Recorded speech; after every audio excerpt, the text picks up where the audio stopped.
They didn't breach the perimeter with guns. They didn't tunnel under the fence. They didn't send a single operative onto American soil with forged papers or a fake passport. They simply waited. They cultivated. And then, from inside one of the most secure military installations in the United States, they walked out with everything. At a closed-door intelligence briefing held at FBI headquarters in Washington, D.C., officials delivered a statement that sent a chill through every senior official in the room. What they were about to describe was not a cyber attack from a server farm in Shandong province. It was not a stolen laptop at an embassy. It was something far worse. It was a U.S. Navy sailor, active duty, decorated, trusted, who had been systematically feeding classified intelligence to China's Ministry of State Security for over 2 years, from inside Naval Base San Diego.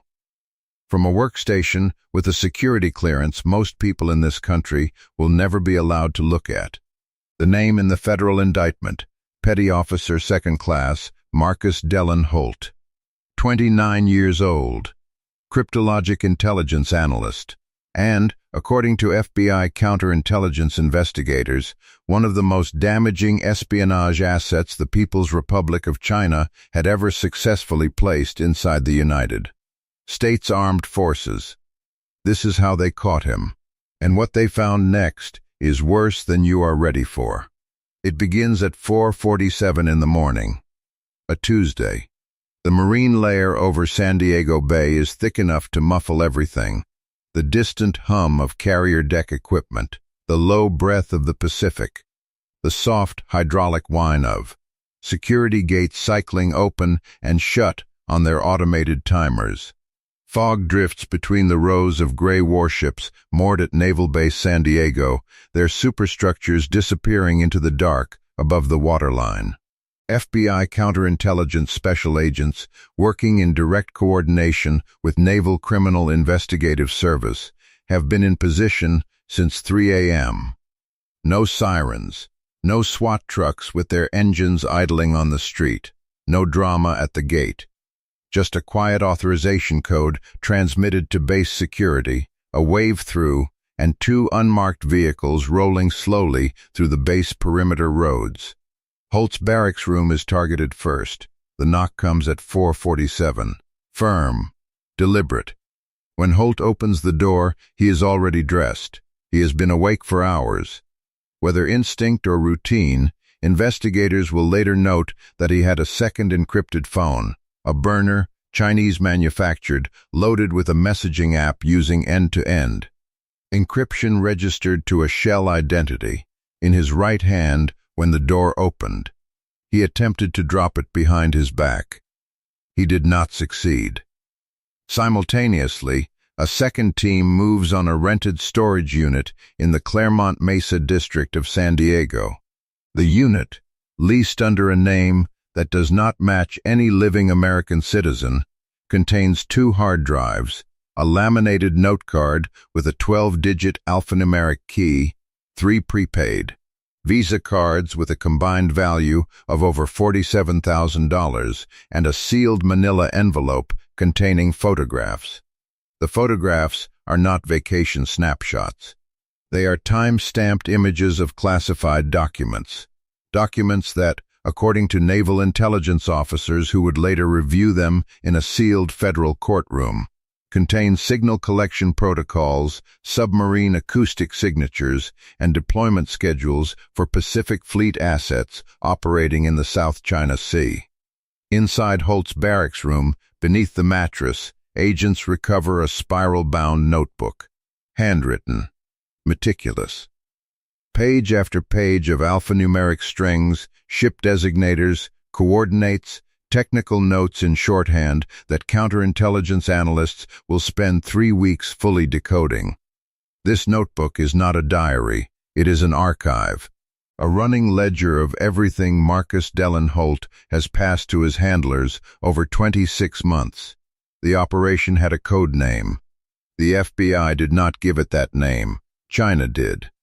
Recovered encrypted communications later reveal the miss internally referred to Holt as asset Baihe, White Crane, a poetic designation for a man who had, for over 2 years, been invisible inside one of the most surveilled military bases in the Western Hemisphere. By 7:15 a.m., Holt is in a federal interview room at the FBI field office in downtown San Diego. He is read his rights. He requests a lawyer. He does not speak. But the devices taken from his barracks room, the storage unit, and a secondary location, an apartment in Monterey Park, California, where Holt spent weekends, are already in the hands of the FBI Cyber Division's Digital Forensics Unit. What they find inside those devices is the operational blueprint of a foreign intelligence campaign so sophisticated, so methodical, and so deeply embedded inside the United States military that senior officials will later describe it in classified testimony as a generational intelligence failure. The Monterey Park apartment, located in a quiet residential block 11 miles east of downtown Los Angeles, in a neighborhood with a large Chinese-American community that, investigators are careful to note, was itself entirely uninvolved, serves as the hub. Inside, agents discover a second laptop with military-grade encryption that has been partially wiped. Forensic recovery tools pull fragments of documents, chat logs, and file transfers that, pieced together, reveal the full architecture of the operation. The Mrs. Handler communicating with Holt goes by the online designation Ling. All communications routed through a cascaded VPN chain originating from servers in Macau, bouncing through commercial cloud infrastructure in Singapore and the Netherlands before, terminating in an encrypted messaging layer that mimics legitimate corporate traffic. It is, investigators say, one of the cleanest communications architectures ever recovered in a domestic espionage case.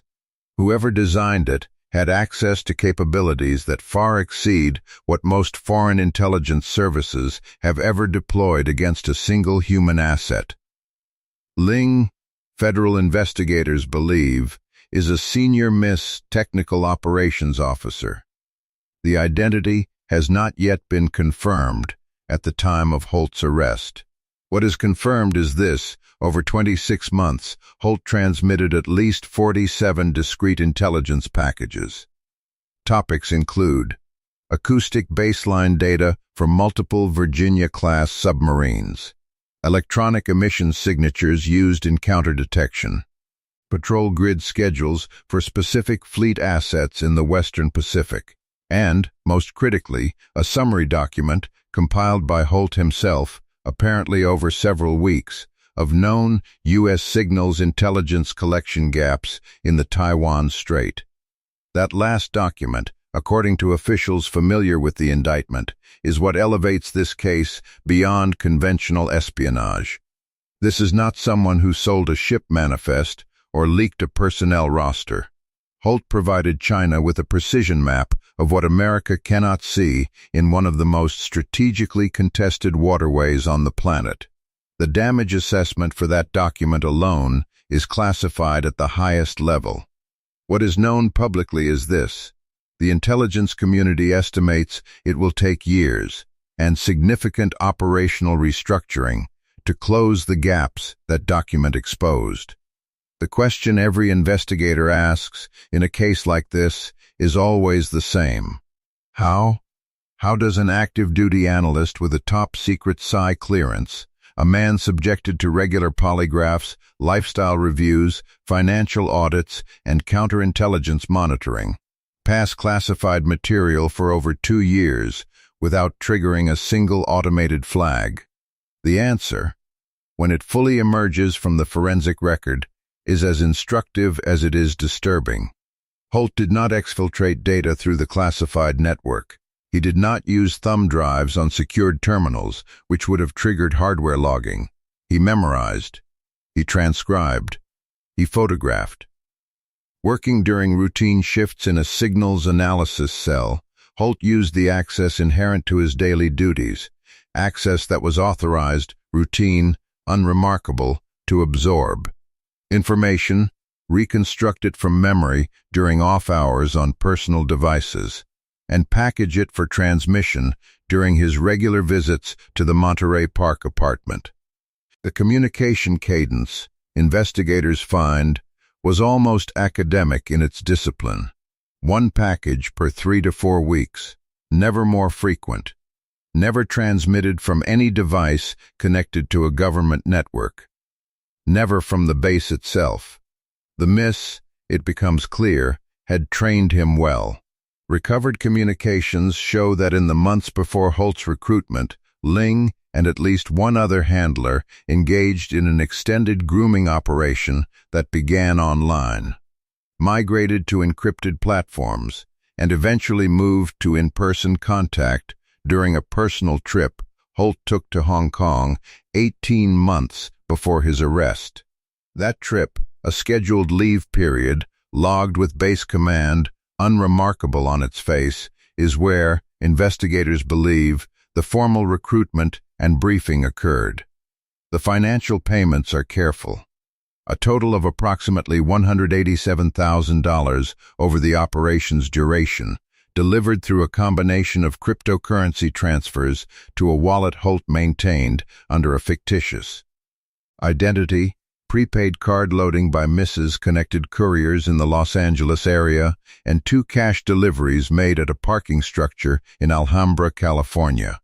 The amounts are sized deliberately to stay beneath financial reporting thresholds. The intervals are irregular enough to avoid pattern detection. This is not improvisation. This is doctrine. This is the MSS running a textbook human intelligence operation against a military installation on American soil with a precision that reflects years of refinement and institutional learning. FBI counterintelligence officials are not surprised by the sophistication. They are surprised by how long it worked. The wider investigation, codenamed Operation Winter, current, by the FBI, expands rapidly in the weeks following Holt's arrest. The digital trail that begins with his devices does not end there. It branches. A review of Holt's known social contacts, travel history, and online activity over the preceding 3 years surfaces 2 additional persons of interest. Neither is military. The first is a graduate student at a California university whose academic research involves naval propulsion systems and who received unexplained wire transfers from a Hong Kong registered consultancy with no verifiable clients. The second is a logistics contractor with credentials to 2 separate defense facilities in Southern California, whose encrypted communications partially match traffic patterns associated with the Ling handler network. Both individuals are placed under federal surveillance. Neither is charged at the time of Holt's initial arrest. The investigation is not over. It has, in the language of one senior FBI official speaking on background, barely begun. The command structure of Naval Base San Diego initiates an immediate security review. Every classified project Holt had access to during his assignment is flagged for damage assessment. The signals analysis cell where he worked is temporarily stood down.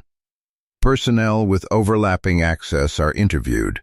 The base's insider threat detection protocols, the automated systems designed to catch exactly this kind of internal breach, are subjected to a full audit. The preliminary findings of that audit, according to sources familiar with the review, are not reassuring. The system worked the way it was designed to work. Holt simply operated below its detection threshold by design, because the misses understood exactly where that threshold was. That realization lands like a weight in every room where it is delivered. If the MSS knows the ceiling of American insider threat detection well enough to design an operation that stays beneath it, the question is no longer whether Marcus Dellon Holt was an anomaly. The question is how many more there are.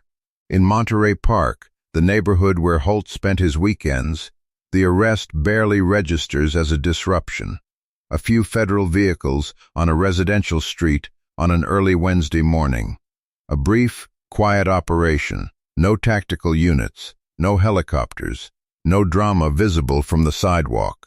The entire enforcement phase of Operation Winter Current, from the knock on the barracks door to the final evidence collection at the Monterey Park apartment, takes less than 5 hours and generates no public incident whatsoever. This is, in its own way, the most chilling detail of all. The most damaging espionage operation against a U.S. Navy installation in recent memory unfolds and concludes on an ordinary weekday morning, invisible to the street. The federal criminal complaint unsealed in U.S. District Court for the Southern District of California charges Holt with multiple counts under Title 18 of the United States Code, including unauthorized transmission of national defense information, conspiracy to commit espionage, and acting as an unregistered agent of a foreign government. Each count carries potential sentences that, stacked, represent the rest of his natural life. He is held without bond. His attorney offers no public comment. Zoom out from San Diego for a moment. Zoom out from Monterey Park, from the apartments and storage units and encrypted phones and spiral notebooks. Zoom out until you can see the full shape of what China's Ministry of State Security has been building inside the United States for the better part of 2 decades. The MIS does not operate like a traditional intelligence service running agents against diplomats and politicians in capital cities. It operates like a network, patient, distributed, and structural. It recruits at universities, at conferences, through social media, through professional communities, through family ties, through financial pressure, and through the kind of sustained personal relationship that the FBI has taken to calling romance-based elicitation, a clinical phrase for a very human vulnerability. It builds assets across time horizons that most Western intelligence planners are not accustomed to thinking about.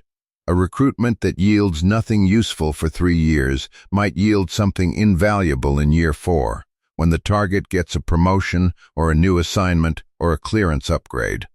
Holt, by the reconstructed timeline, was likely identified as a potential asset before he had the access that made him valuable.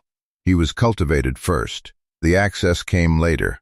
That sequencing, identify the person, build the relationship, wait for the access to arrive, is a signature of MIS methodology. It requires institutional patience that is difficult for adversaries operating on political cycles and annual budget reviews to match. The South China Sea document, the submarine acoustic signatures, the signals collection gaps in the Taiwan Strait, these are not random opportunistic grabs. They fit a specific intelligence collection priority that aligns with China's strategic military planning for a defined set of contingencies. Someone, at a senior level within the MSS or its military intelligence affiliate, identified precisely what they needed. And then they went and found someone who could get it.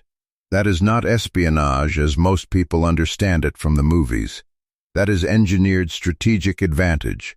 It is not a crime of opportunity. It is a program. At a federal detention facility in San Diego, Marcus Dellon Holt waits for the machinery of American justice to process his case. He is, by all accounts, cooperative now. The denials and silences of the first interrogation hours have given way to something more complicated. What investigators describe, without elaboration, as a willingness to discuss the full scope of the relationship. What that means, translated from the careful language of federal law enforcement, is that Holt is talking. What he is telling investigators about the MSS operational network, about Ling, about the couriers in the Los Angeles area, about communications protocols and handler, identities and contact procedures, that information is classified. What is not classified is the fact that counterintelligence investigations at multiple U.S. military installations have quietly intensified in the weeks since his arrest. That is not coincidence. That is investigators following the threads that Holt is providing. The story of Marcus Dellon Holt is not, in the end, a story about a villain. It is a story about a system, two systems, in collision. One system is the American military security apparatus, vast and sophisticated and genuinely formidable, but built on an assumption of good faith that a determined adversary can exploit. The other system is the mis-operational apparatus, which has spent 20 years learning exactly where the first system's blind spots are and building programs to live inside them. Holt was not the product of a single moment of weakness or greed.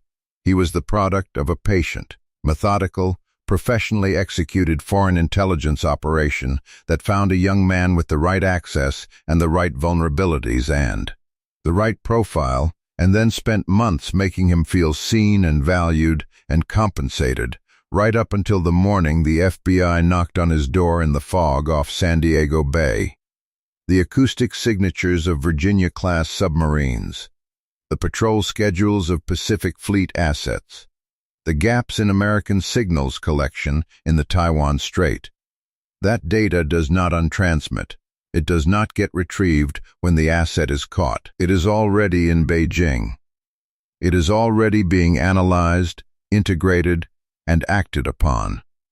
That is the cost, not in dollars, not in years of prison sentences, in the thing that cannot be recovered, the operational advantage, the strategic visibility, the edge that took years of American investment and intelligence work to build, and that a man with a spiral notebook and a burner phone handed to a foreign government one carefully memorized document at a time. Before we close, consider what we are really talking about when we talk about cases like this.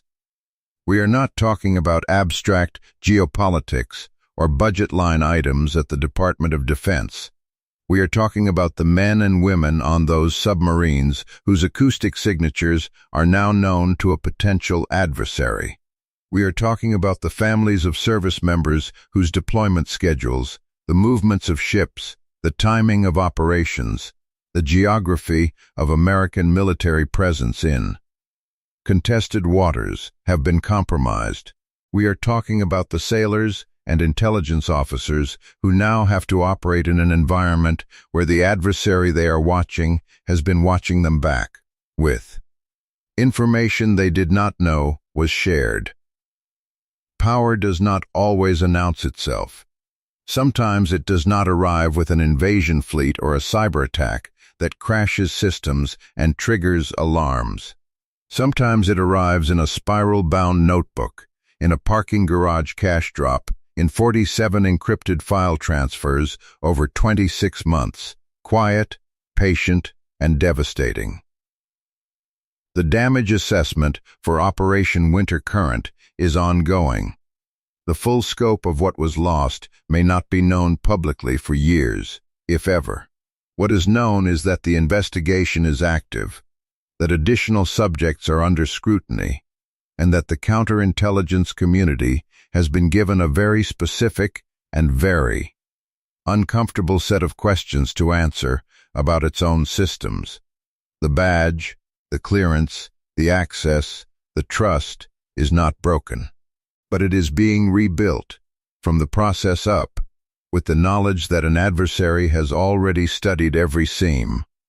If you are still watching, tap like so more people see this story, because this is the kind of threat that does not get the headlines it deserves.